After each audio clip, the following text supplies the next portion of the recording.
baby steps to a happier life. Yeah!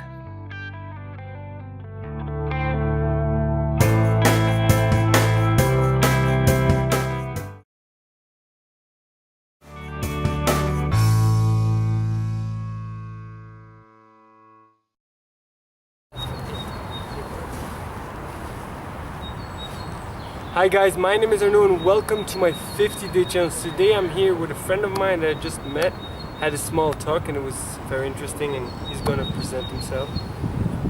Hi, I'm Eduardo Estelitta. I'm a coach and I'm a trainer, and I work on three areas. I work with public speaking, with intergenerational collaboration in the workplace, and with intercultural adaptation for working with expats, helping them adapt to a new culture. Okay, so tell me a bit about what you did before. So tell me a bit about what you did in Belgium the first time you came here. Okay. Very interesting. Yeah. So I've worked for 5 years as a project manager after university, and I have learned a lot. I was doing project management on different organizations, on different departments, and I learned a lot. And it was this that encouraged me. It was this experience of helping people through change that encouraged me to go towards coaching and go towards how we can make different generations collaborate better in the workplace. So give me an example of the company you worked for, you know, the company like TEDx and everything. Okay, yeah, TEDx was another project.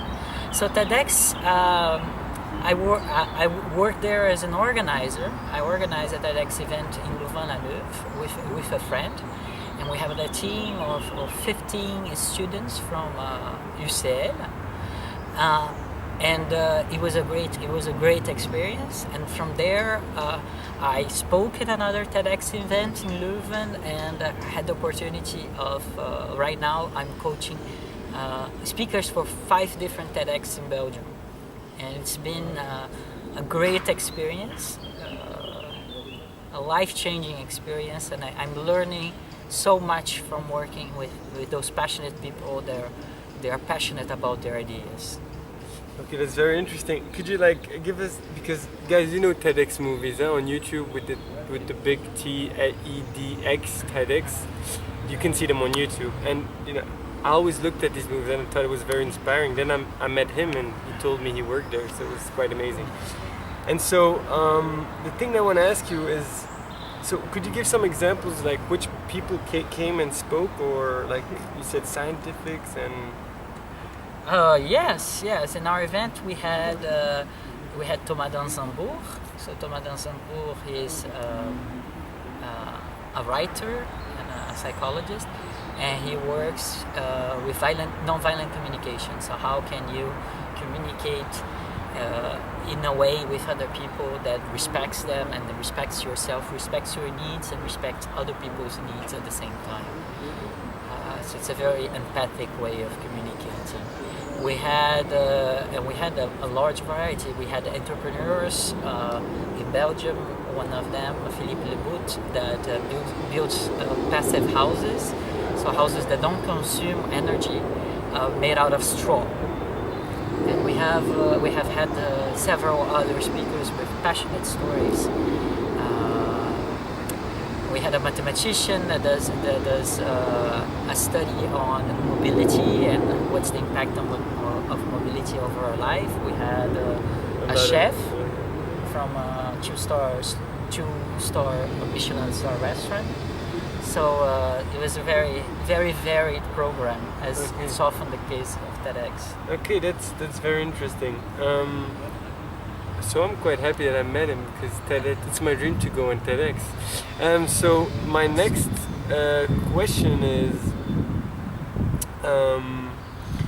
so you started TEDx, then now you're working as a coach, and so we talked about the courses you can do, and what kind of course did you do that you think for yourself is one of the better courses you could do? In the trainings. Yeah, the training. Yeah, that's right. Well, a kind of training that I find very fascinating and that we do in our school, LCA in Belgium, it's ontological coaching. So what ontological coaching is about finding an alignment between your thoughts, your emotions, your body, and your spirit, and your spiritual mission in life. And once you have an alignment between those things, you discover a lot more peace and meaning in what you do. Most of the times we're caught up completely either of our emotions or of our bodies. You go to some circles of intellectuals and people, you have the impression that body is just a means to transport their head from one corner to another. So it's very interesting that when you find this alignment between your body and your physical needs and your emotions, your thoughts and your spirit, it really changes your life, changes your relationship with time, it changes your relationship with other people, and it changes your perspectives about how you experience the events that happen in your life. Well, it's very interesting. And so, example, because basically my challenge is also to give people keys to be more quiet, more calm, and more happy and feel better. So, what kind of key could you give people to have more peace of mind? Because I think that's quite important. Okay, that's all my work. It's a little bit different than ontological coaching. I practice ontological coaching. I practice mindfulness. I probably heard about it. Yeah. What I do with my work on the trainings and coachings, I help people improve both in self-awareness, develop their self-awareness, and develop their other awareness. What is other awareness? It's basically empathy and practicing empathy. So what the example you were giving a while ago about being grateful, the exercises of gratefulness, and about being kind to people, those are all examples of practicing empathy that will help you be happier with your life. It's not only the fact that you do something good for other people, but also you grow, your perspective of the world changes, and you yourself become kinder by practicing kindness. So in all my work, in all my trainings, I try to focus on those two keys, helping people either by talking about cultures or talking about generations, helping people see themselves, identify some parts of themselves in those ways of framing the world, but also seeing other people, being able to understand where people come from, being able to take the perspective of other people, not just seeing people as black and white or from one exchange, but also being able to look at them and think, okay, what could this person be thinking of? What could have led this person to behave this way? So a simple example, you are in a traffic jam and someone behind you is honking all the time. You can say to yourself, oh, this person is a jerk. But that's so easy. That's so easy. It's much harder to think, okay, maybe this person has a really important appointment. Maybe this person is going to a job interview. Maybe this person is going to meet his wife that is sick in the hospital and he hasn't slept for 5 days. So it's much harder to take those steps. It doesn't mean that it's the reality, but by changing your perspective, you really become a better person. You become a kinder person. That's beautiful. I have like a small video that I did when I'm in traffic, and you can, like you said, you can like, come on, fuck, I'm in traffic, or you can clean your car, or I don't know, do something else, or maybe relook and see your future and everything, and that's Exactly. true. Yeah. So basically, if I understand it well, you can see everything as an opportunity or something that puts you down. Exactly. It's all about the way you frame the world. And I have a great example. I had a horrible day, like 2 days ago. I had a horrible day, like series of events. I had to do something administrative that took me hours, and then I had an appointment and the person couldn't show up, and then I waited for the bus for hours and the bus left, and then it started to rain. And as I was arriving to my house after this series of unfortunate events on the day, I realized, okay, it was quite a lousy day, but I didn't notice it was a lousy day because every little event I was able to see something good out of it, to see an opportunity. But if for the first time something happens, you become rigid and say, oh damn it, then you're gonna spend your whole day accumulating on all this bad energy. That's true. Because what you focus on is what you get, basically. Exactly. Yeah, that's beautiful. Yeah. And so okay. And then now you are as well working as a coach, and you did as well. You work at companies as well for organizing countries. Yeah, for 5 years as well. So he has a lot of experience, and he's very interesting. And so what else? So what is the most important thing that you, so example, let's say a customer comes to you and he has a depression. Can you help him? Well, coaching is, that's not the way we frame coaching. Coaching is always about what does this person want to achieve and what's positive outcome the person wants out of it. So you have someone in depression, what does the person want to achieve from the situation where they are? So in a way you're describing where they are, but where do they want to go can be completely different. And you can do a completely different work, and it's interesting even if you have two people with the same request, because they are different, because the day that you meet them is different, because your mood is different.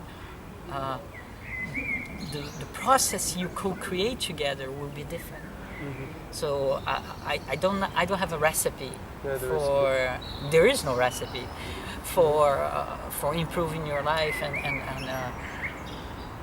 and achieving all your goals. There is no silver bullet. No. But it's all about what does this person want to achieve. So the first thing when I have someone that comes with depression, what is depression? Depression, the opposite of depression, is vitality. So how can you? What is this person asking for? Is this person asking to find new ways to be have more vitality in their life, and to be more engaged with life? If this is the way, then we will explore together. How would this person get there? What steps this person will put in place together? So this is the process of coaching, which is very different than the process of most psychotherapies, because psychotherapies are so different, so varied. It's very different from psychoanalysis and psychotherapies, because psychoanalysis and psychotherapists will be focusing on the causes, how did you get there, and talk your way through it.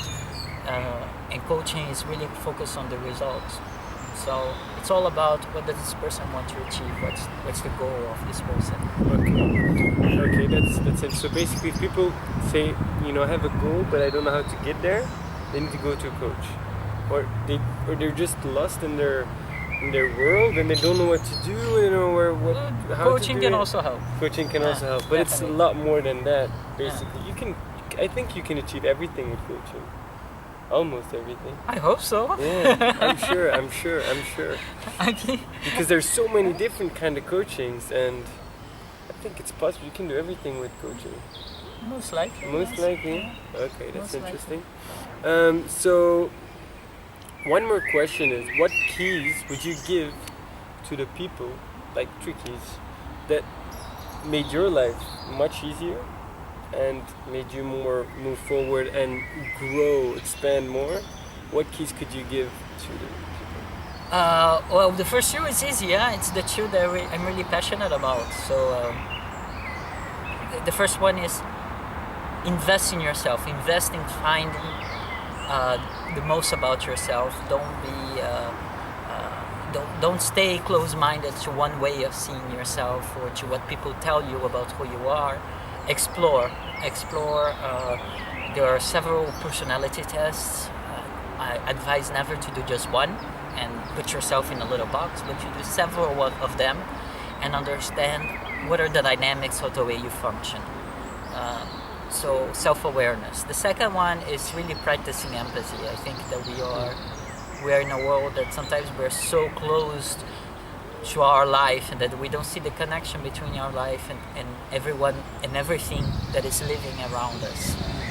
So to really practicing empathy and practicing compassion can be a really life-changing experience. And the third one is how growth happens. You can structure your life based on a linear way of seeing life, like you go to university, you marry, you have kids, you buy a house, you get a promotion. It's like very linear, and in this way you'll be always expecting something from society. You'll be always expecting from your boss your promotion. You will always be with your head looking at the next stage. What I did all my life and what I propose to people to do is it's really to have what I call organic growth. So be always in contact with your true self, and ontological coaching, as I was saying, when you align yourself, you listen more to your true voice. So be connected with your true voice, be connected to your emotions, and be aware of the environment around you. By this connection between yourself, your true reality, and what's happening in the world, you can really find your way, and you can revisit chapters of your life, and you can build a completely different life than this predictable suburban way of living that's very linear, and you're always focusing on what's the next step. So that would be my third advice. Okay, perfect. So guys, this was it. So I'm gonna put, he's a coach, I'm gonna put everything underneath there. So if you want to contact him, he's very inspiring. He has quite a lot of experience, and he has a good energy. And I think that's very important because that makes one of the biggest difference, I think. So guys, thank you very much. Thank you. And see you. See you.